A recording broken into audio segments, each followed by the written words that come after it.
এই কয়েকটা দিনে আমার ফার্নিচারের অবস্থা তো একেবারে 12টা বেজে গেছে। ধুলা ময়লা সবকিছু মনে হয় যেন শুধু ফার্নিচারেই লেগে আছে। সপ্তাহে একবার তো ডিপ ক্লিন করতেই হয়। আমরা নতুন বাসায় আসার পর অনেক আত্মীয় স্বজন এখন পর্যন্ত আসেনি। তারা তো এতদিন ভিডিও দেখে দেখে শুধু আফসোসই করতো। দূর থেকে সবকিছুই সুন্দর, কাছে আসার পর আমাদের বাসাটা কেমন লাগবে কে জানে। তাই তো পুরানো ফার্নিচার গুলোতে নতুন ফার্নিচারের কাভার দিয়ে একেবারে নতুনের মতো করে ফেলবো, আর ধুলাবালু ময়লা থেকেও কিছুটা রক্ষা পাবো।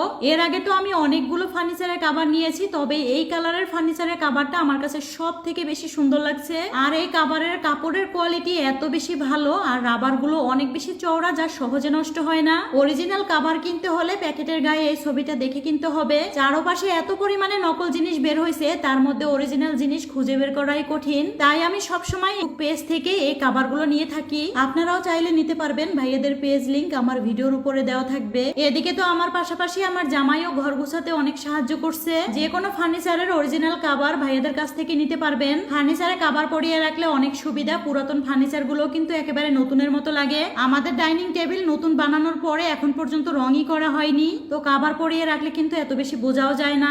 জামাইকে আর রঙের কথা কতদিন বলবো, এখন তো রাগ করে আর বলতেও মন চায় না। সংসারে ছোট ছোট ফার্নিচার যা কিছুই আছে একটু সুন্দরভাবে গুছিয়ে রাখলে কিন্তু দেখতেও সুন্দর লাগে। আর আজকে আমার ঘরের লুকটাই পুরো চেঞ্জ হয়ে গেছে, দেখতে কত সুন্দর লাগছে। প্রতিদিন নতুন করে ঘরটা সাজাতেও অনেক বেশি ভালো লাগে।